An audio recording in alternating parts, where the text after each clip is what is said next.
Hello friends, I hope कि आप सब स्वस्थ मस्त और पढ़ाई में व्यस्त होंगे। आज का हमारा टॉपिक है साइंस विषय से संबंधित है, जो कि मानव स्वास्थ्य एवं रोग है। जैसा कि हम सब जानते हैं, मानव के मन और शरीर की ऐसी स्थिति जिसमें वो दोनों के बीच संतुलन बना सके उसे ही स्वास्थ्य कहा जाता है। जिसमें सबसे पहले यूनानियों ने और हिपोक्रेटिस और चिकित्सा के भारतीय आयुर्वेद तंत्र भी दावा करते थे कि तरलों का संतुलन आवश्यक है, और काले मतलब ब्लैक पित्त आदि को एक धारणाएं थी, जो कि विलियम हार्वे के द्वारा प्रयोगात्मक विधि को अपनाते हुए रक्त परिसंचरण की खोज और थर्मामीटर का प्रयोग करते हुए काले पित्त वाले व्यक्तियों के शरीर का तापमान भी प्रसामान्य दर्शाने से स्वास्थ्य के अच्छे तरल की परिकल्पना हाइपोथेसिस को गलत साबित किया गया और एक प्रायोगिक विधि अपनाई गई, जिसमें कुछ वर्षों के बाद जैविकी ने बताया कि तंत्रिका तंत्र और अंतःस्रावी तंत्र हमारे प्रतिरक्षा तंत्र को प्रभावित करते हैं। हमारा प्रतिरक्षा तंत्र स्वास्थ्य को बनाए रखता है। इस प्रकार मन और मानसिक अवस्था हमारे स्वास्थ्य पर असर डालती है। निस्संदेह स्वास्थ्य निम्नलिखित बातों से प्रभावित होता है, जैसे कि आनुवांशिक विकार, जेनेटिक डिसऑर्डर, वे अपूर्णताएं जिनको लेकर कोई भी बच्चा जन्मता है, या वे विकार जो जन्म से ही प्राप्त होते हैं, जन्म से ही होते हैं, वे आनुवांशिक विकार कहलाते हैं। वे अपूर्णताएं जो बच्चे को जन्म से ही माँ बाप से वंशानुगत रूप से मिलती है, आनुवांशिक विकार कहलाती है। जैसे कि टर्नर सिंड्रोम हो गया, या फिर आनुवांशिक विकार में वर्णांधता हो गई। फिर है संक्रमण। संक्रमण आसपास के वायु, जल और वायु से, जल से और ड्रॉपलेट्स के माध्यम से संक्रमण हो सकता है। फिर उसके बाद आते हैं हमारी जीवन शैली, जो कि आजकल बहुत बड़ा मुद्दा है बीमार होने का। जिसे हम जैसा हम खाना खाते हैं, जैसा पानी पीते हैं, जो विश्राम हम शरीर को देते हैं, जो व्यायाम हम करते हैं, स्वभाव जो हम अपनाते हैं, जिसकी हम में कमी है आदि इसमें शामिल है। और वही जीवन शैली हमारे मोटापा, ओबेसिटी या फिर चिड़चिड़ापन को मतलब कि इनको कंट्रोल करता है, या ऐसी जीवन शैली से ही हमारा व्यवहार भी वैसा ही हो जाता है। और हम सभी स्वस्थ शब्द का प्रयोग धड़ल्ले से करते हैं। इसकी क्या परिभाषा है? सिर्फ रोग की अनुपस्थिति ही स्वास्थ्य नहीं है, या शारीरिक स्वस्थता ही स्वस्थ होने की निशानी नहीं है। पूर्ण रूप से जो शारीरिक, मानसिक और सामाजिक स्वास्थ्य के रूप में परिभाषित किया जा सकता है। जब लोग स्वस्थ होते हैं तो वे काम में अधिक सक्षम भी होते हैं, और उत्पादकता भी बढ़ती है, और आर्थिक संपन्नता भी बढ़ती है। और स्वास्थ्य से लोगों का आयु काल बढ़ता है, और शिशु मृत्यु और मातृ मृत्यु दर भी कम होती है। अच्छा स्वास्थ्य बनाए रखने के लिए संतुलित आहार, व्यक्तिगत स्वच्छता, नियमित व्यायाम बहुत महत्वपूर्ण है। शारीरिक और मानसिक स्वास्थ्य पाने के लिए अति प्राचीन काल से योग का अभ्यास किया जा रहा है। योग और शरीर के विभिन्न प्रकारों के पर और उनके बारे में जागरूकता, संक्रामक रोगों के प्रति टीकाकरण, प्रतिरक्षण और अपशिष्ट वेस्ट को समुचित निपटान, रोग वाहक का नियंत्रण और खाने पानी के संबंधों का स्वच्छ रखरखाव अच्छे स्वास्थ्य के लिए आवश्यक है। ठीक है, मतलब कि आसपास की साफ सफाई वगैरह जरूरी है। जब भी शरीर के एक या एक से अधिक तंत्रों के प्रकारों में प्रतिकूल प्रभाव पड़ता है, विभिन्न चिन्ह या लक्षण प्रकट होते हैं, जिन्हें हम ऐसे कह देते हैं कि ऐसा ऐसा हो रहा है तो हम स्वस्थ नहीं हैं, या फिर हमें रोग हो गया है। मतलब जो लक्षण या जो शरीर की असामान्य प्रक्रियाएं जो सामान्य या प्रतिदिन हमें नहीं होती हैं, किसी विशेष परिस्थिति या विशेष प्रकार के लक्षण प्रकट होते हैं, तो हम मानते हैं कि रोग हो गया है। रोगों को मोटे तौर पर संक्रामक और असंक्रामक समूहों में बांटा जा सकता है। जो रोग एक व्यक्ति से दूसरे व्यक्ति में आसानी से संचरित हो जाते हैं वो संक्रामक रोग हैं और बहुत आम हैं, और हम सब कभी ना कभी शिकार हुए हैं। जैसे कि कुछ तो नॉर्मल होते हैं, जैसे जुकाम हो गया, संक्रामक रोग है, परंतु कुछ घातक भी होते हैं, जैसे कि एड्स हैं। असंक्रामक रोगों में कैंसर, जो कि मृत्यु का प्रमुख कारण बन जाता है आजकल, और नशीले पदार्थ जैसे कि ड्रग और अल्कोहल का कुप्रयोग भी हमारे स्वास्थ्य पर प्रतिकूल प्रभाव डालता है, जिसके बारे में चैप्टर में आगे पढ़ेंगे।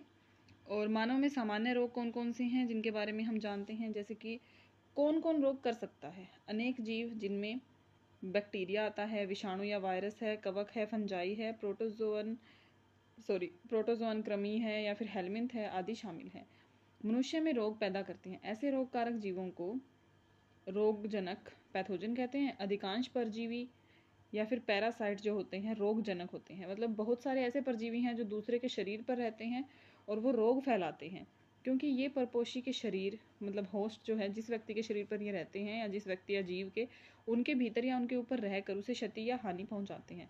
हम रोगजनक हमारे शरीर में कई प्रकार से प्रवेश कर सकते हैं और अपनी संख्या में ये वृद्धि कर देते हैं, और अति आवश्यक क्रियाओं में बाधा पहुंचाते हैं, जैसे कि आकृतिक मॉर्फोलॉजिकल या प्रक्रियात्मक क्षति।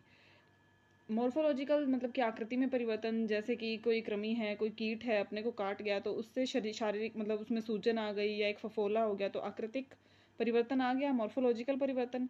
और प्रक्रियात्मक क्षति मतलब कि अगर किसी वजह से उसमें पस पड़ गया या कुछ भी है तो वो व्यक्ति काम करने में अक्षम हो जाएगा। मान लीजिए कि पैर पर हो गया तो हम चलने में अक्षम हो जाएंगे, तो कार्यात्मक क्षति भी होती है। रोग जनकों के लिए आवश्यक है कि वे परपोषी के भीतर वातावरण के अनुसार अपने आप को अनुकूलित कर ले। रोग जनक को अगर किसी भी व्यक्ति को किसी दूसरे पर आश्रित रहना या रोग फैलाना है तो उसे पहले क्या करना होगा कि खुद के अनुसार वातावरण को अनुकूलित करना पड़ेगा। उदाहरण के लिए रोगजनक आंत्र में प्रवेश करते हैं।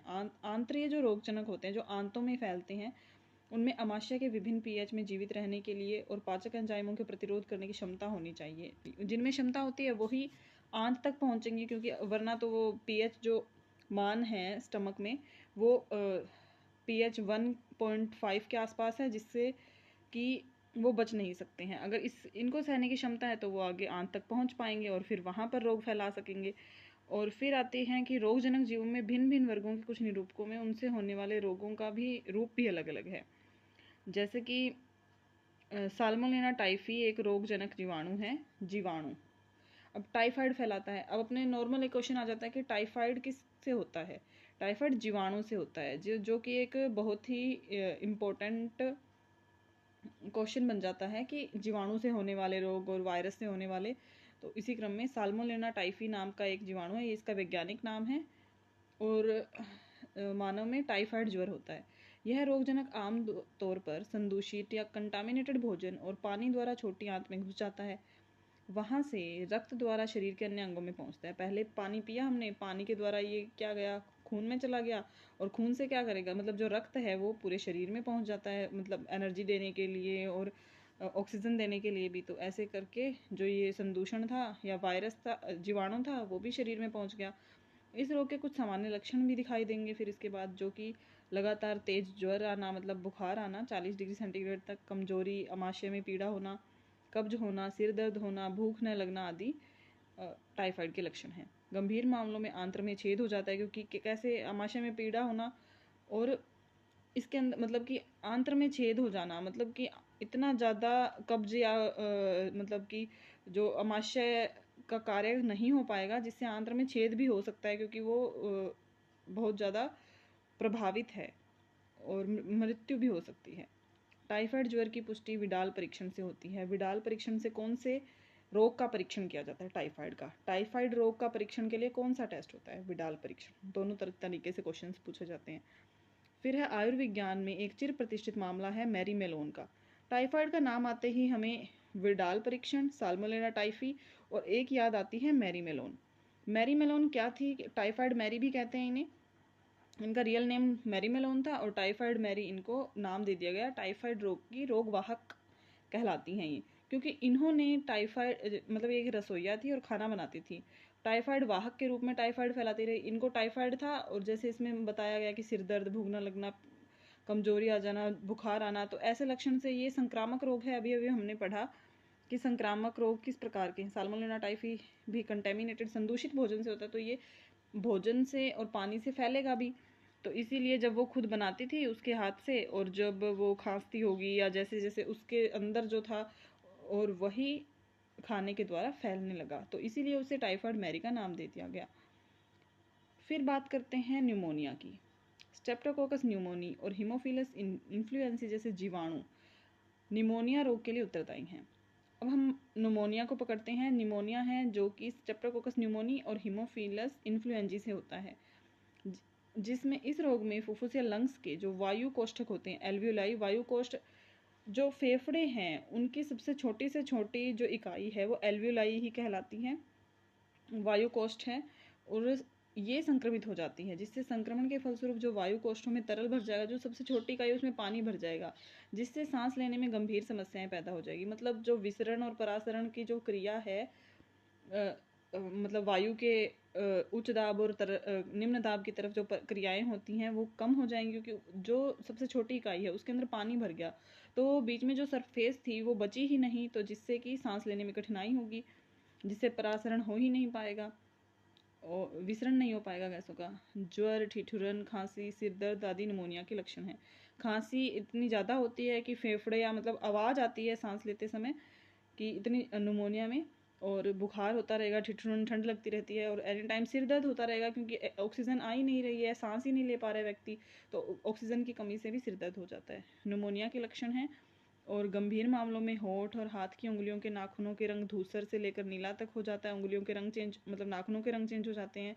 स्वस्थ मनुष्य को संक्रमण किसी संक्रमित व्यक्ति द्वारा छोड़े गए बिंदुकों, ड्रॉपलेट्स अथवा एरोसोल सांस द्वारा अंदर लेने से या संक्रमित व्यक्ति के गिलास या बर्तन इस्तेमाल करने से भी हो सकता है, क्योंकि ये ड्रॉपलेट्स या शरीर के जो द्रव होते हैं, जैसे कि थूक, आंसू हो गया, झूठा भोजन करने से, या उसके कपड़े या फिर छींक रहा है वह व्यक्ति, तो उसके पास रहने पर उसके ड्रॉपलेट्स कुछ सांस के द्वारा अपने द्वारा ले ली गई या स्वस्थ व्यक्ति के द्वारा ले ली गई, तो भी एरोसोल सांस के द्वारा ये हो सकता है। संक्रमित रोग है, क्योंकि संक्रामक रोग है। मानव में होने वाले कुछ अन्य जीवाणुवीय रोग हैं, जैसे अतिसार, पेचिश, डिसेंट्री, प्लेग और डिप्थीरिया। और भी जीवाणुवीय रोग कौन कौन से हैं? अतिसार, पेचिश है, प्लेग है और डिप्थीरिया है। फिर बहुत से विषाणु भी मानव में रोग कारक होते हैं। यहाँ पर मैंने सिर्फ ये चैप्टर के अकॉर्डिंग ही रखा है, क्योंकि इस चैप्टर में जितने विषाणु और जीवाणु हैं वो हम पढ़ेंगे, बाकी सभी एक साथ अलग किसी और चैप्टर में पढ़ेंगे।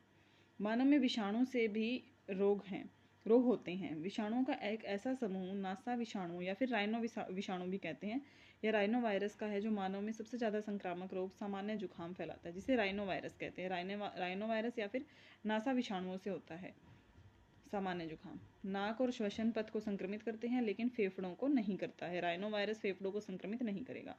सामान्य जुकाम प्रतिशय के अभिलक्षण हैं नासीय संकुलता, मतलब नेजन कंजेशन, नाक का रुक जाना, आस्राव, कंठदाह होना, कंठ मतलब कि गले में खराश रहना या फिर जलन होना, स्वर रुक्षता मतलब कि बोली फट जाना, फटी आवाज़ हो जाना, खांसी, सिर दर्द, थकावट आदि, जो प्राय 3 से 7 दिन तक रहता है। संक्रमित व्यक्ति की खांसी या फिर छींकों से निकले बिंदुक जब स्वस्थ व्यक्ति द्वारा सांस लेने पर अंदर जाते हैं, अथवा पेन, किताबों, दरवाजे की मुठों, कंप्यूटर के कीबोर्ड या माउस जैसी संदूषित हुई वस्तुओं के संपर्क में आते, तो उससे भी ये संक्रमण हो जाता है। मतलब कि होता विषाणु से है, पर ये भी संक्रामक रोग है। जुकाम मानव में कुछ रोग प्रोटोजोआ से भी होते हैं। आपने मलेरिया के बारे में सुना होगा। मलेरिया जो कि प्रोटोजोआ से फैलने वाला रोग है।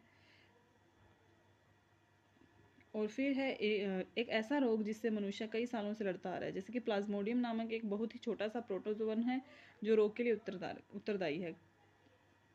निम्न में से विषाणु या जीवाणु से होने वाला रोग नहीं है, या फिर प्रोटोजोआ से होने वाला रोग कौन सा है? तो वो मलेरिया है। और कौन से प्रोटोजोआ से होता है? प्लाज्मोडियम नामक एक प्रोटोजोआ से होता है।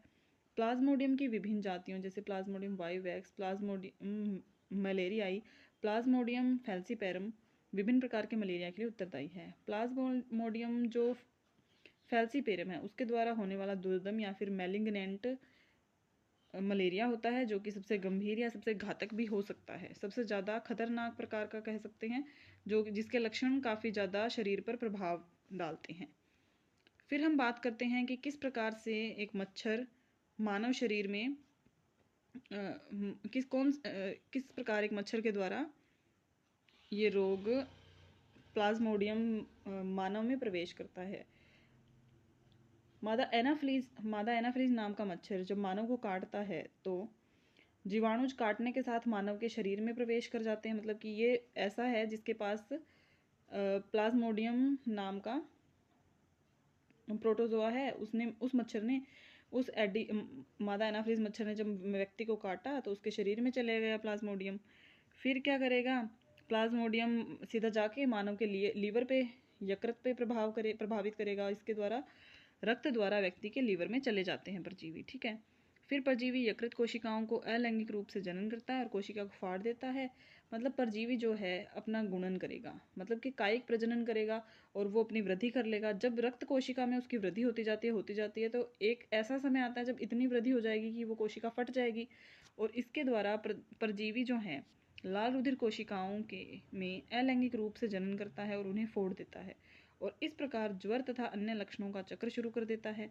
जैसे ही लाल रक्त कोशिकाओं में ये अपना जनन स्टार्ट कर देगा धीरे धीरे, और उन्हें फोड़ता जाएगा जैसे जैसे, तो एक ऐसा मतलब व्यक्ति में क्या होगा कि इतनी ज़्यादा रेड ब्लड सेल्स पर कोई प्रभाव पड़ रहा है तो व्यक्ति को बुखार चढ़ने लग जाएगा। मोचित परजीवी नई रक्त कोशिकाओं को धीरे धीरे संक्रमित करता जाएगा, मतलब एक एक संक्रमित हर कोशिका को करेगा तो लगातार बहुत सारी कोशिकाएं संक्रमित हो जाएंगी। फिर क्या होगा कि लैंगिक अवस्था में युग्मक जनक जो लाल रुधिर कोशिकाओं में परिवर्धन होता है, किसी में मादा बन जाएंगे, किसी में नर बन जाएगा, क्योंकि ये अलैंगिक जनन है। फिर क्या होगा, युग्मक जनन होगा, ठीक है, युग्मक जनन। फिर मादा मच्छर जो है रक्त आहार के साथ युग्मक जनों को भी अंदर ले लेती है। इस अवस्था में जब मनुष्य की जो आरबीसीज हैं उसमें ये जो प्रोटोजोआ है वो वृद्धि कर रहा है, तब उस समय में मच्छर के काटने पर क्या होगा कि मच्छर के अंदर ये संक्रमण फैल जाएगा। फिर आती है मादा मच्छर में, ये चला गया निषेचन और परिवर्धन मच्छर के आमाशय में होता है। मच्छर ने उसको ग्रहण किया, मच्छर के आमाशय में क्या हुआ, नर और मादा जो इसके युग्मनज थे उन्होंने निषेचन किया, इससे मच्छर में लैंगिक जनन हुआ। परिपक्व संक्रमण जो अवस्थाएं हैं, जीवाणुज आंत्र से निकलकर मच्छर की लार ग्रंथियों में चले जाते हैं। अब जो परिपक्व जो होंगे वो जीवाणुज और लार जो ग्रंथि है उसके अंदर मच्छर ने जब इनको लिया था तब ये अलैंगिक अवस्था में थे, और फिर जब मच्छर की लार ग्रंथि में पहुंचे तो वहां पर इन्होंने जनन कर लिया और मच्छर की लार ग्रंथियों में चले गए, और लार ग्रंथियों से अब ये कहाँ पर जाएंगे, जब जब भी मच्छर किसी व्यक्ति को काटेगा तो तब तब ये उस व्यक्ति के अंदर चले जाएंगे, प्लाज्मोडियम जो प्रोटोजोआ है। फिर उसके बाद आते नेक्स्ट स्टेप पे हम देखते हैं कि प्लाज्मोडियम जीवाणु स्पोरोजोइड्स के रूप में मानव शरीर में घुस जाते हैं और जीवाणु संक्रमण के रूप में है। प्रारंभ में परजीवी यकृत में संख्या बढ़ाते रहे, फिर लाल रुधिर कणिकाओं पर आक्रमण कर दिया। फिर उसके बाद है लाल रक्त कणिकाएं फट जाती हैं, टॉक्सिन्स पदार्थ हीमोजोइन निकलता है जब वो फटती हैं, जिससे 3-4 दिन के अंतराल के लिए उच्च आवृत्ति का ज्वर होता है। और मादा एनाफिलीज मच्छर किसी संक्रमित व्यक्ति को काटती है तो पूरी परजीवी उसके शरीर में प्रवेश कर जाता है। आगे का परिवर्धन कहाँ होता है, मच्छर में बहुसंख्यात्मक रूप से बढ़ता है और जीवाणुज बन जाते हैं जो उसकी लार ग्रंथियों में जमा हो जाते थे। जब यह मच्छर किसी मानव को काटता है तो जीवाणुज उसके शरीर में प्रवेश कर जाते हैं और इस प्रकार ऊपर वर्णित घटना आरंभ हो जाती है। यह दिलचस्प बात है कि मलेरिया परजीवी को अपना जीवन चक्र पूरा करने के लिए मनुष्य और मच्छर 2 परजीवियों की जरूरत पड़ती है। मादा एनाफिलीज रोगवाहक अर्थात रोग का संचरण करने वाली भी है। मादा एनाफिलीज रोगवाहक भी है जिसे रोग का संचरण करने वाला कहते हैं। तो अब क्वेश्चन ये भी बनता है कि मादा एनाफिलीज रोग की रोग कारक या रोग वाहक कौन है। रोग कारक पूछे तो प्लाज्मोडियम प्रोटोजोआ है, और रोग वाहक पूछे तो एनाफिलीज मच्छर है रोग वाहक। और इसके 2 परपोषी पूछें तो वो कौन से होंगे प्लाज्मोडियम के, पहले तो मनुष्य, दूसरा मच्छर होगा, ठीक है। मानव की वृहद आंत्र में पाए जाने वाले एंटमीबा हिस्टोलिटिका नामक प्रोटोजोअन परजीवी में अमीबिएसिस या फिर अमीबीय अतिसार कर देते हैं। अब नेक्स्ट बात आती है मानव के शरीर जो बड़ी आंत में पाए जाते हैं एंटमीबा हिस्टोलिटिका, एक ये भी एक प्रोटोजोआ है, ठीक है। परजीवी से अमीबियता, अमीबिएसिस या अमीबीय अतिसार होता है। कब्ज, उदरीय पीड़ा या फिर ऐंठन, अत्यधिक श्लेष्म मल के रक्त के थक्के वाला मल इस रोग के लक्षण हैं।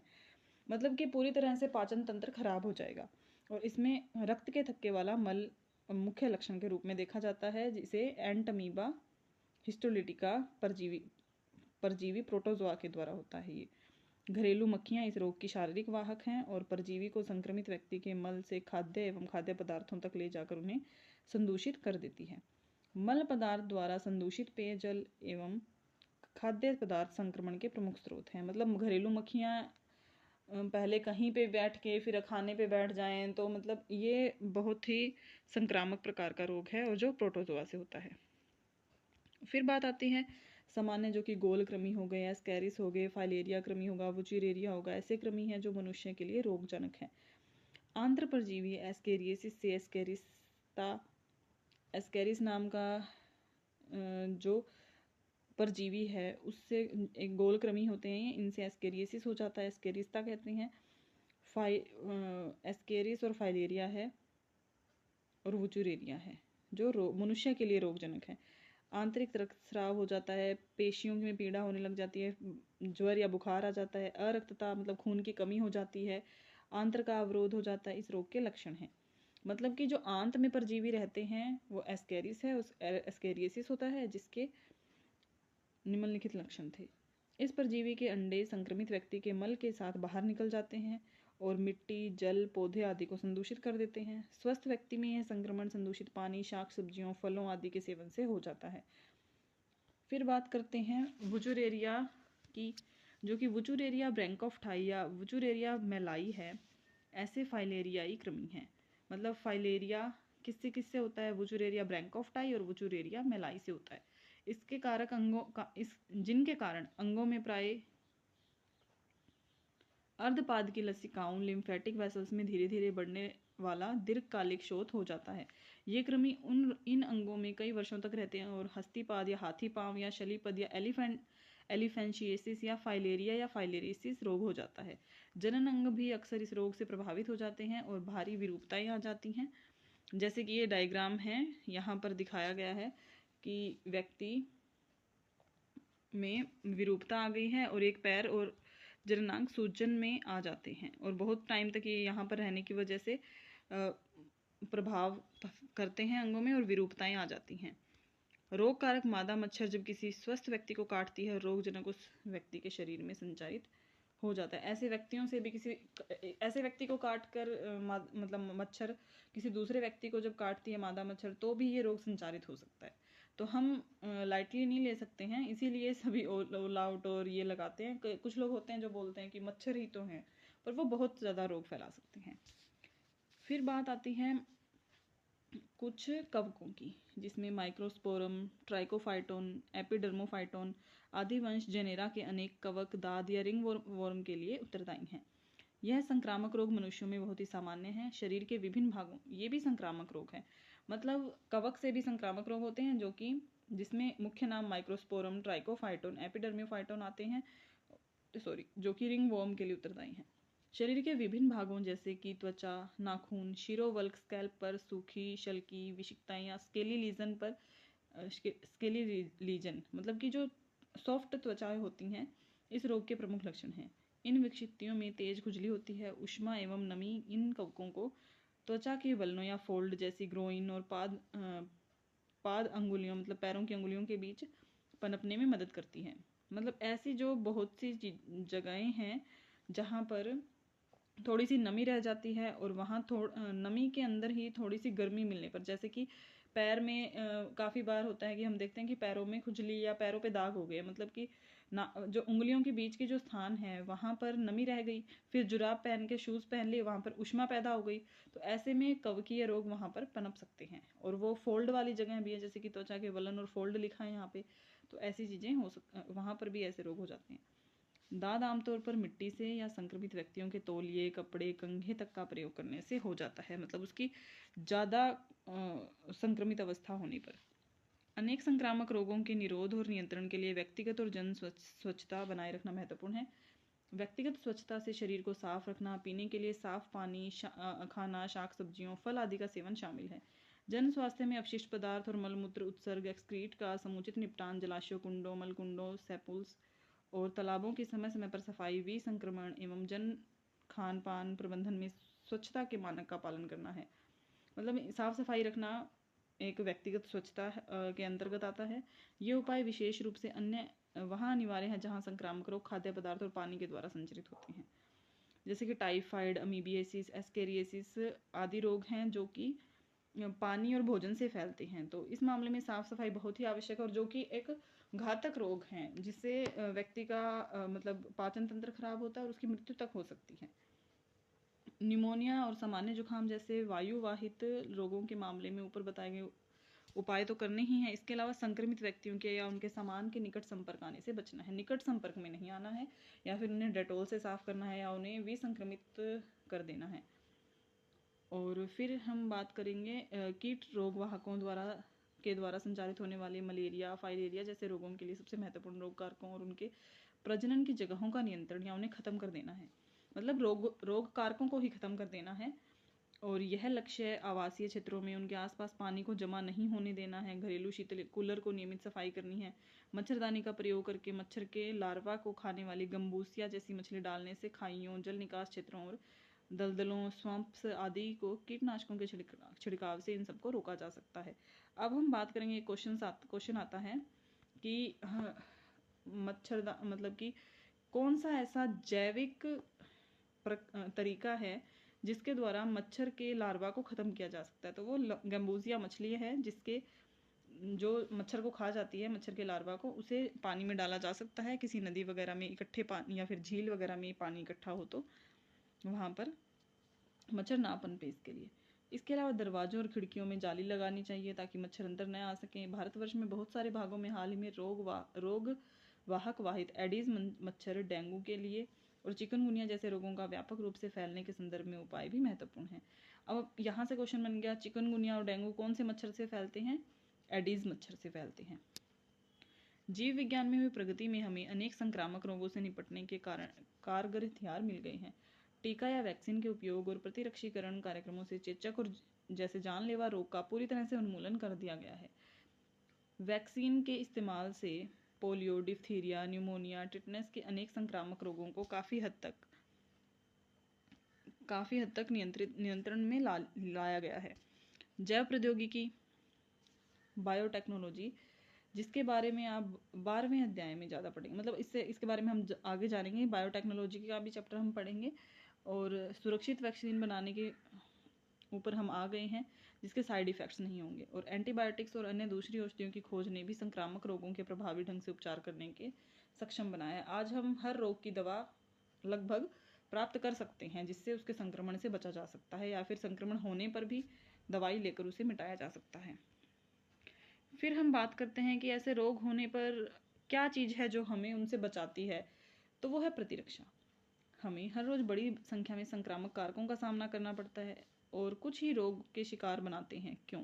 मतलब ये क्वेश्चन पूछ रहे हैं कि मतलब हमारे आसपास तो बहुत सारे रोग कारक हैं, हवा में भी है, पानी में भी है, भोजन में भी कह सकते हैं, सांस लेने में, हर जगह में है, पर हम उससे बच कैसे पाते हैं? कुछ ही ऐसे कारक क्यों हैं जो हमें रोग फैला सकते हैं और बाकी क्यों नहीं? इसका कारण है कि हमारा शरीर अधिकांश बाह्य कारकों से अपनी रक्षा कर लेता है।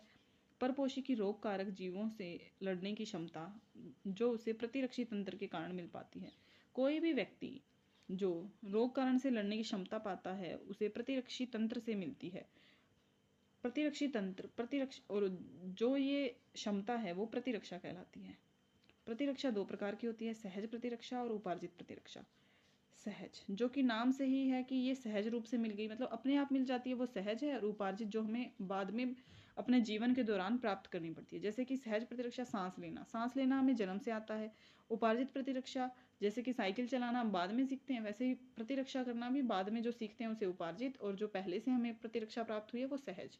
तो इसे हम जानेंगे, जैसे कि सहज प्रतिरक्षा।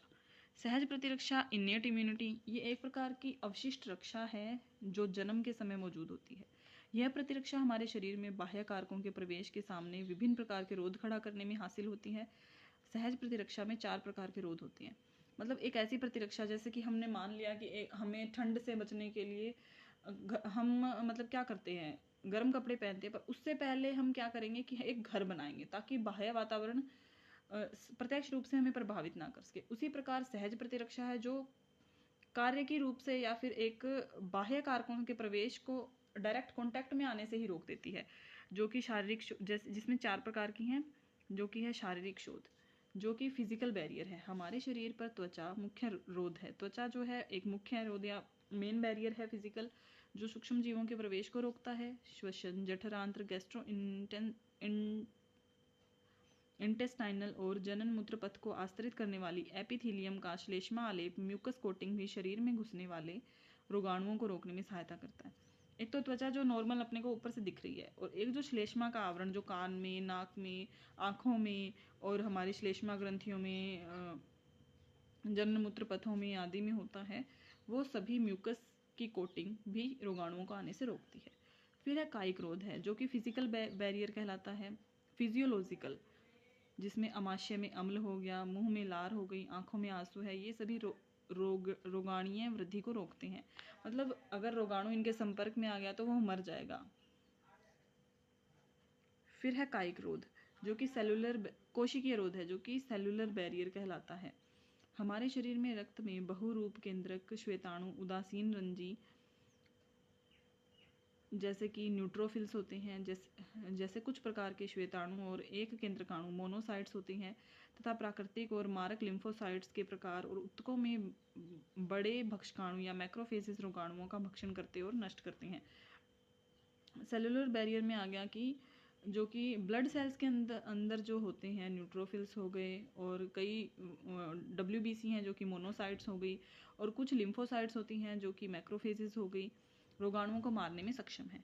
फिर बात करते हैं साइटोकाइन रोध, जो कि विषाणु संक्रमित कोशिकाएं इंटरफेरोन नामक प्रोटीन का स्रवण करती है, जो असंक्रमित कोशिकाओं को आगे विषाणु संक्रमण से बचाती हैं।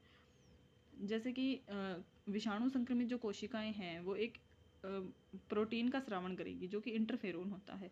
फिर उसके बाद जो असंक्रमित कोशिकाएं हैं उनको ये संकेत मिल जाएगा कि आगे विषाणु आ रहा है, उसके संक्रमण, मतलब जैसे कि अगर बोलते हैं ना, जैसे कि अगर किसी घर में चोरी हुई तो वो चिल्लाएंगे चोर चोर चोर, तो सभी अपने गेट अगले वाले दिन से बंद करने लग जाएंगे।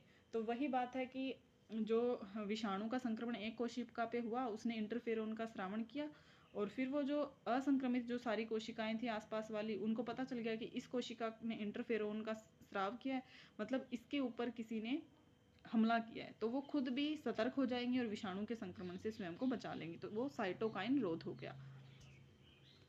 फिर है उपार्जित प्रतिरक्षा या एक्वायर्ड इम्यूनिटी, जिसमें उपार्जित प्रतिरक्षा रोगजनक विशिष्ट है, जिसमें उपार्जित जो प्रतिरक्षा है रोगजनक तो विशिष्ट है ही, यह अभिलक्षण स्मृति है। इसका अर्थ यह है कि हमारे शरीर का जब पहली बार किसी रोगजनक से सामना होता है तो यह एक अनुक्रिया रिस्पॉन्स करता है, जिसे निम्न तीव्रता की प्राथमिक अनुक्रिया कहते हैं। मतलब कि लो डेंसिटी या लो इंटेंसिटी की प्राथमिक अनुक्रिया है। मतलब कि फर्स्ट रिस्पॉन्स जो कोई व्यक्ति, जैसे कि हम बचपन से अपने घर आसपास के लोगों के साथ रह रहे हैं, तो वो तो हमारी सहज प्रतिरक्षा होगी, उनके साथ कैसे बात करनी है, क्या करना है, उनके साथ क्या व्यवहार करना है। और उपार्जित प्रतिरक्षा क्या है, जब हम किसी नई स्थान पे या नई जगह या कोई नया व्यक्ति हमारे घर पे आया, तो हमारी बॉडी या हमारा पूरा परिवार कैसे रिस्पॉन्स उसके साथ कर रहा है, तो वो हो गई उसकी फर्स्ट रिस्पॉन्स प्राथमिक अनुक्रिया। फिर उसके बाद आता है कि उसी रोग से सामना होने पर बहुत ही उच्च तीव्रता या द्वितीयक प्रतिवृत्ति अनुक्रिया होती है। जैसे पहली बार कोई आया तो उसने क्या किया कि उसको पहचान लिया या थोड़ी सी प्रतिक्रिया की, परंतु यदि वह मतलब कि प्रभावी है तो वो रोग फैला देगा फर्स्ट बारी में, और फिर हम दवाई लेंगे और ठीक हो जाएंगे। पर जब सेकंड बार वो आएगा तो पता होगा कि ये कौन सा कारक है और इसके प्रति क्या प्रतिक्रिया हमें करनी है, कौन से इंटरफेरोन या कौन सी तरीके का प्रतिरक्षा हमें अपनानी है। तो वो पहले से बहुत ज़्यादा तीव्र गति से, मतलब एनामिस्टिक अनुक्रिया होती है सेकंड। इसका कारण यह है कि हमारे शरीर को प्रथम मुठभेड़ की स्मृति है, मतलब कि उसे याद है कि फर्स्ट बार जब ये आया था तो हमने कैसे इससे लड़ाई की थी। मान लीजिए कि कोई दुश्मन घर पे आया है तो उसके साथ पूरा परिवार मिलके या पूरी बॉडी मिलके क्या रिस्पॉन्स करेगी। फर्स्ट टाइम तो हम नए नए थे, जितनी लड़ना आया, जैसे डंडे से, लाठी से, मूसल से जैसे लड़े। दूसरी बारी हमें पता चल गया कि ये जो व्यक्ति है वो बातों से नहीं मानेगा, वो लातों से ही मानेगा, तो उसको उसी प्रकार का ट्रीटमेंट दिया गया। तो इससे ये पता चला कि सेकंड जो द्वितीयक या पूर्ववर्तीय जो अनुक्रिया है वो हमारे शरीर को स्मृति पर आधारित है, जिसे उपार्जित प्रतिरक्षा कहते हैं। तो इसमें क्या है कि प्राथमिक और द्वितीयक प्रतिरक्षा की अनुक्रियाएं हमारे शरीर के रक्त के मौजूद दो विशेष प्रकार के लसीकाणुओं के द्वारा होती हैं। इसमें बी लसीकाणु और टी लसीकाणु शामिल हैं। रोगजनकों की अनुक्रिया में बी लसीकाणु हमारे रक्त में प्रोटीन की सेना उत्पन्न कर देते हैं, ठीक है, और ताकि वे रोगजनों से लड़ सकें। कौन से बी लसीकाणु क्या करेंगे, प्रोटीन की एक सेना कर देंगे खड़ी, और ये प्रोटीन प्रतिरक्षी या एंटीबायोटिक्स कहलाती हैं। बी लसीकाणुओं के बारे में हो गया कि प्रोटीनें प्रतिरक्षी कहलाती हैं। फिर है टी कोशिकाएं। ये क्या है, खुद तो प्रतिरक्षियों का स्रावण नहीं करती, लेकिन प्रोटीन उत्पन्न करने में बी कोशिकाओं की सहायता करती हैं। टी कोशिकाएं बी कोशिकाओं की सहायता करती हैं। प्रत्येक प्रतिरक्षी अणु के 4 पेप्टाइड श्रृंखलाएं होती हैं, 2 छोटी और लघु श्रृंखलाएं कहलाती हैं, और जो 2 बड़ी होती हैं वो दीर्घ श्रृंखलाएं कहलाती हैं। जैसे कि हम इसमें पढ़ेंगे प्रतिरक्षी अणु की संरचना। प्रतिरक्षी अणु किस किस प्रकार के होते हैं, टी और बी और टी प्रकार के लसीकाणु हमने पढ़े, और जो कि प्रतिरक्षी इस प्रकार के होते हैं। ये वाली तो दीर्घ संरचना हो गई और ये वाली छोटी वाली संरचना हो गई, लघु श्रृंखला, और ये आपस में जुड़ी होती हैं। प्रतिजन बंधक स्थल ये इस प्रकार से होंगे, और ये सल्फर के आयन के द्वारा जुड़ी होती हैं। और प्रतिजन बंधन स्थल इस प्रकार से हैं, एंटीजन को ये यहाँ पर रोक लेती हैं। इसीलिए प्रतिरक्षी को H2 और L2 हैवी और लाइट, मतलब कि बड़ी और छोटी के रूप में दर्शाया जाता है। हमारे शरीर में विभिन्न प्रकार के प्रतिरक्षी उत्पन्न किए जा सकते हैं, जिसमें IgA, IgM, IgE, IgG इसके कुछ उदाहरण हैं कुछ प्रतिरक्षियों के। और प्रोटीन से बने होते हैं, इसलिए IG मतलब इम्यूनोग्लोबिन प्रोटीन है ये, और प्रतिरक्षी प्रोटीन है। और एक प्रतिरक्षी का ऊपर चित्र दिया गया जिसे हमने देखा, और प्रतिरक्षी रक्त में पाई जाती है, इसलिए इन्हें तरल प्रतिरक्षा अनुक्रिया या ह्यूमोरल इम्यून रिस्पॉन्स कहा जाता है। दो प्रकार की प्रतिरक्षी माध्यित उपार्जित प्रतिरक्षा अनुक्रियाओं में से एक है। दो प्रकार की प्रतिरक्षी माध्यित उपार्जित प्रतिरक्षी अनुक्रियाओं में से एक है। दूसरे प्रकार की अनुक्रिया कोशिका माध्यित प्रतिरक्षा अनुक्रिया या कोशिका माध्यित प्रतिरक्षा कहलाती है। पहले वाली तो थी जो कि लसिका या तरल पदार्थों में थी। अब हम बात करेंगे कोशिका में, जिसमें टी लसीकाणु CMI का माध्यम बनते हैं। जब हृदय, नेत्र, वृक्क, यकृत जैसे अंग संतोषजनक रूप से काम करना बंद कर देते हैं तो एकमात्र उपचार प्रतिरोपण होता है, और जिसे रोगी सामान्य जीवन जी सके। किसी उपयुक्त दाता की तब तलाश शुरू होती है। ऐसा क्यों है कि प्रतिरोपण के लिए हर किसी दाता के अंग नहीं लिए जा सकते?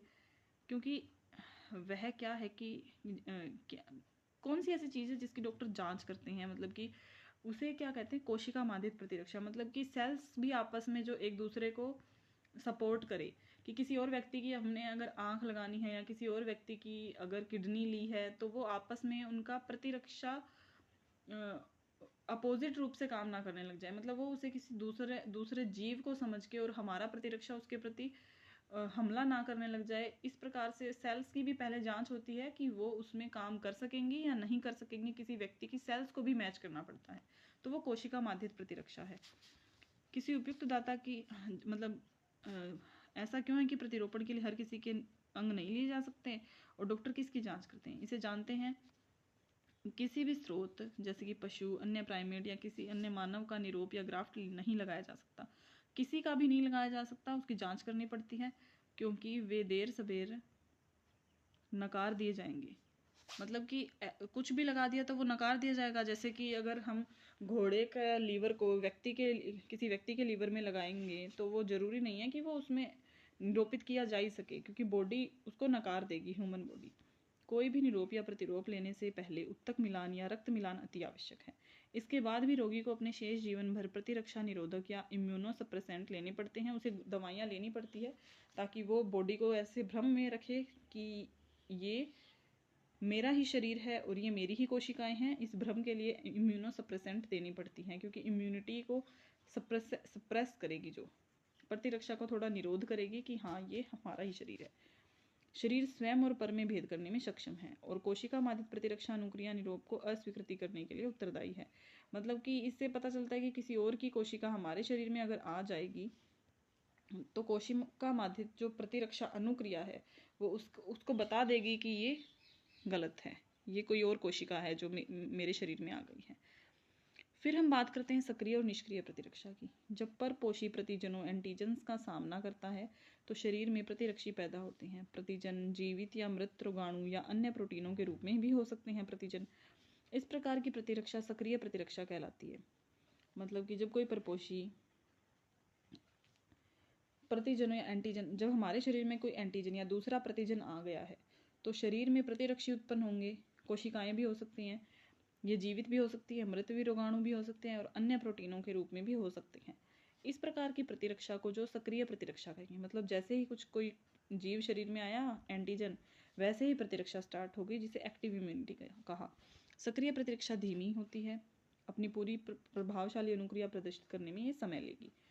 प्रतिरक्षीकरण इम्यूनाइजेशन के दौरान जानबूझकर रोगाणुओं का टीका देना अथवा प्राकृतिक संक्रमण के दौरान संक्रामक जीवों का शरीर में पहुंचाना सक्रिय प्रतिरक्षा को प्रेरित करता है। मतलब कि अगर हम प्रतिरक्षीकरण के दौरान जानबूझकर रोगाणु का टीका देते हैं, मतलब थोड़े कम सक्षम रोगाणुओं को अगर शरीर में डाला जाए तो हमारा प्रतिरक्षा तंत्र तेजी से काम करेगा। जैसे कि थोड़ा सा कुछ भी होने पर इंजेक्शन लगवाने वाले लोग उस रोग को क्या करते हैं कि हमारा प्रतिरक्षा तंत्र ये समझे कि बहुत सारे रोगाणु एक साथ आ गए तो वो एक्टिव होके उससे लड़े। और यदि धीरे धीरे आ रहा है तो उसको पता नहीं चलेगा कि हमें एक्टिव किस प्रकार से होना है, किसके प्रति एक्टिव होना है, इसीलिए इंजेक्शंस लगाए जाते हैं सक्रिय प्रकार का। और फिर है जब शरीर की रक्षा के लिए बने बनाए प्रतिरक्षी सीधे शरीर को दिए जाते हैं तो यह निष्क्रिय प्रतिरक्षा कहलाती है। मतलब कि एक तो हो गया कि हमारे शरीर में जो रोग होने वाला है उसका ही टीका, उसका ही इंजेक्शन लगा दिया जाए और फिर हमारा शरीर प्रतिरक्षा बनाए उससे लड़ने के लिए, तो वो हो गया सक्रिय। और एक है निष्क्रिय, मतलब हमारा शरीर उसमें काम नहीं कर रहा इसलिए वो निष्क्रिय है कि हमें बाहर से, जैसे कि कोई बैक्टीरिया है और उसका ही एंटी बैक्टीरिया बाहर से डाल दिया सीधा और वो उसको खा जाए या उसको नष्ट कर दे, तो हमारा शरीर ने इसमें कोई काम ही नहीं किया, तो इसका मतलब वो निष्क्रिय प्रतिरक्षा कहलाई। क्या आप जानते हैं कि हाल ही में जन्मे शिशु के लिए माँ का दूध क्यों आवश्यक माना जाता है? जानते हैं। जैसे कि दुग्ध स्रवण जो लैक्टेशन है उसके प्रारंभिक दिनों के दौरान माँ के स्रावित पीले से तरल पीला सा दूध होता है, उसको पीयूष या फिर कोलोस्ट्रम कहते हैं, जिसमें प्रतिरक्षियों IgA की प्रचुरता होती है। कौन सी प्रतिरक्षी होती है? IgA प्रकार की होती है।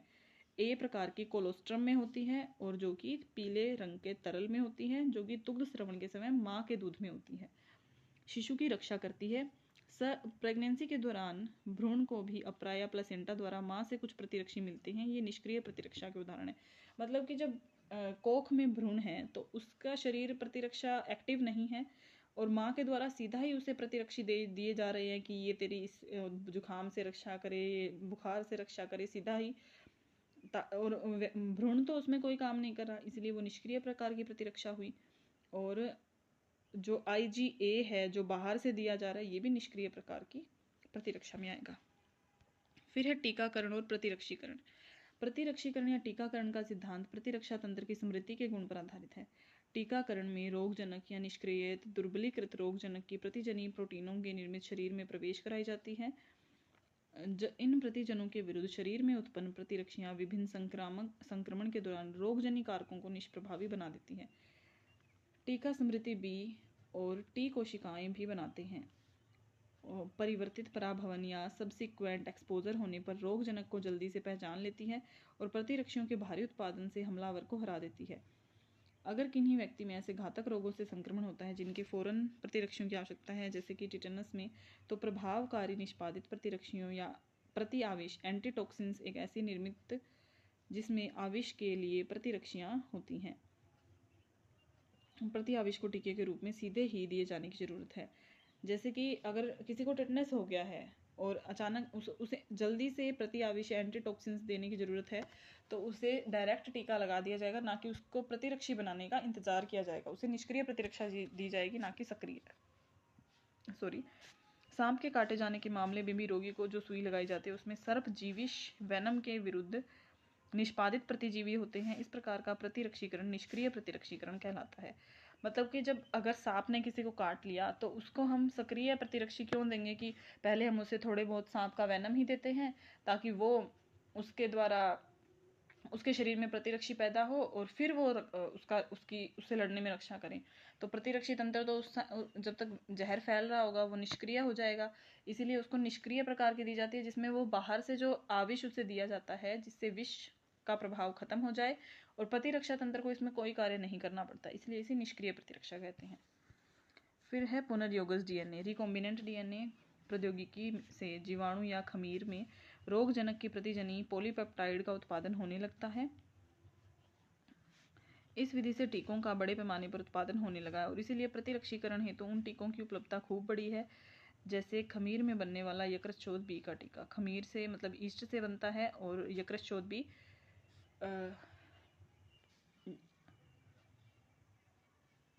B का टीका खमीर से बनता है और ये पॉलीपेप्टाइड के उत्पादन से बनता है। प्रोटीन होते हैं पॉलीपेप्टाइड्स। एलर्जी, इसके साथ कितनी बार मतलब हमारे साथ कितनी बार ऐसा हुआ है कि हम किसी नई जगह पर गए और बिना किसी स्पष्ट कारण के छींकना और घबराहट के साथ सांस लेना शुरू कर देते हैं।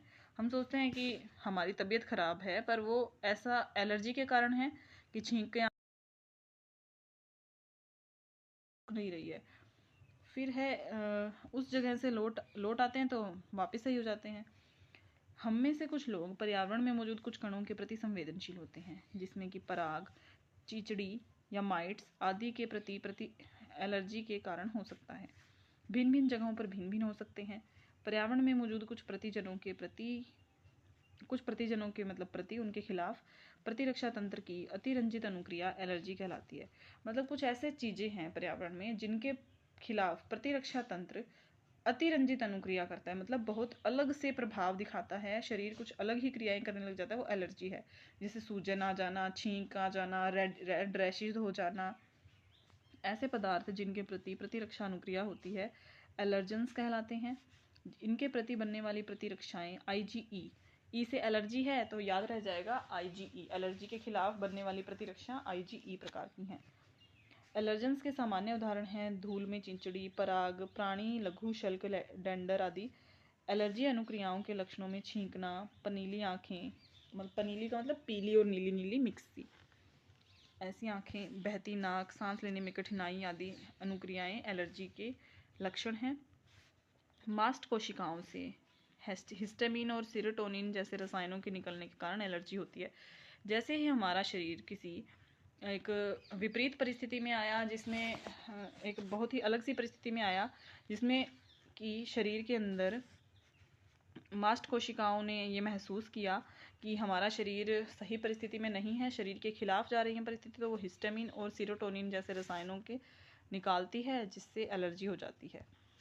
मतलब ये एक प्रतिरक्षा का ही काम है। एलर्जी होना ये नहीं है कि हमें कोई रोग हो गया, मतलब कि जैसे बुखार होना है तो नॉर्मली जब नॉर्मल सिर्फ बुखार हो तो मतलब कि शरीर को कोई ना कोई चीज़, शरीर के अंदर ऐसे जो रोगाणु जा रहे हैं जिनको अगर गर्मी दे दी जाए या जिनको तापमान बढ़ा दे दिया जाए तो वो मर जाएंगे, तो इसीलिए बुखार आता है। तो वैसे ही मास्ट कोशिकाएं जब उन्हें पता चलता है कि शरीर में कोई बाह्य कारक घुसने की कोशिश कर रहा है तो वो हिस्टामिन और सेरोटोनिन जैसे रसायनों के निकाल देती है, जिससे कि एलर्जी के लक्षण प्रकट होते हैं। और एलर्जी का कारण जानने के लिए रोगी को संभावित एलर्जनों से बहुत ही थोड़ी सी मात्रा टीके के द्वारा दी जाती है और प्रतिक्रिया का अध्ययन किया जाता है।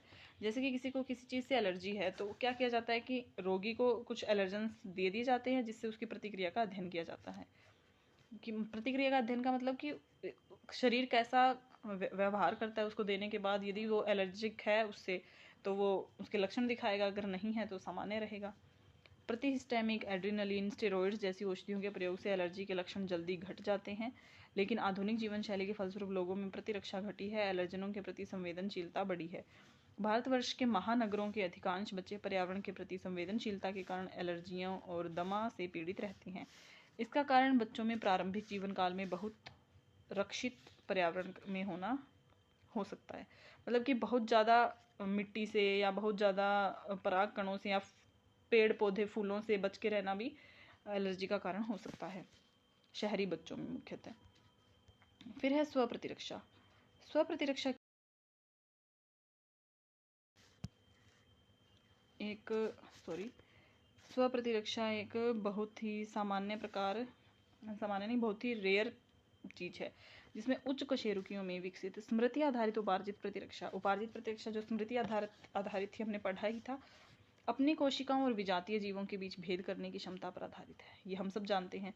भेद कर सकने की क्षमता के आधार क्या हैं, यह हमें अभी भी पता नहीं चला है कि शरीर कैसे याद रखता है। फिर भी इस बारे में दो सिद्धांत हैं। पहला है कि उच्चतर जो कशेरुकी हैं उनकी विजातीय अणुओं और विजातीय जीवों को भी पहचान सकते हैं। प्रयोगात्मक प्रतिरक्षा विज्ञान इस संबंध में जानकारी देता है। दूसरा है कि कभी कभी आनुवांशिक और अज्ञात कारणों से शरीर अपनी ही कोशिकाओं पर हमला कर देता है। दो प्रकार के सिद्धांत देखे हैं कि एक तो जो कोई और अगर आ रहा है तो हमारा शरीर पहचान लेगा कि ये कोई और है, तो हमारा शरीर प्रतिरक्षा करेगा। स्व प्रतिरक्षा में क्या करेगा कि कभी कभी आनुवांशिक और अज्ञात कारणों से शरीर अपनी ही कोशिकाओं पर हमला कर देता है, शरीर को क्षति पहुंचती है, और ये स्व प्रतिरक्षा रोग कहलाते हैं। मतलब उनको पता ही नहीं चलता ये हमारा शरीर कर रहा है या कि कोई और कोशिकाएं कर रही है, तो शरीर बुद्धू बन जाता है या शरीर को पता नहीं चलता, वो स्वयं से ही प्रतिरक्षा करने लग जाता है, इसलिए इन्हें स्व प्रतिरक्षा रोग कहते हैं। हमारे समाज में बहुत से लोग आमवती, संधिशोथ या रूमेटॉइड अर्थराइटिस से प्रभावित हैं, जो एक स्व प्रतिरक्षा रोग है। रूमेटॉइड अर्थराइटिस ये एक हड्डियों से संबंधित बीमारी है, या फिर इसे आमावाती संधिशोथ कहते हैं, जो कि जोड़ों में पाया जाता है, हड्डियों के जोड़ों में। तो ये स्व प्रतिरक्षा रोग है, जो कि बहुत ही घातक प्रकार की बीमारी है।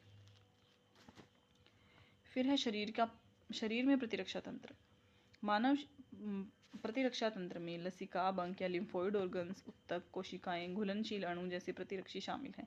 जैसा कि हम पढ़ चुके हैं, प्रतिरक्षा तंत्र इस मायने में बेजोड़ है कि विजातीय प्रतिजनों को पहचानना है, इनके प्रति अनुक्रिया करना है और उन्हें याद रखता है। प्रतिरक्षा तंत्र एलर्जी प्रतिक्रियाओं, स्व प्रतिरक्षा रोगों और अंग प्रत्यारोपण में महत्वपूर्ण भूमिका भी निभाता है। फिर है लसिका भंग क्या होते हैं। ये वे ही अंग है जिनमें लसिकाणुओं की उत्पत्ति या परिपक्वन या पुरुषोद्भवन या प्रोलिफरेशन होता है। लसिकाणुओं की परिपक्वन कहाँ होता है? लसिका भंगों में। अस्थि मज्जा, जो कि बोन मैरो है, और थाइमस ऐसे प्राथमिक लसिकाभ अंग हैं जहाँ अपरिपक्व लसिकाणु प्रतिजन एंटीजन संवेदनशील लसिकाणुओं में विभेदित होते हैं।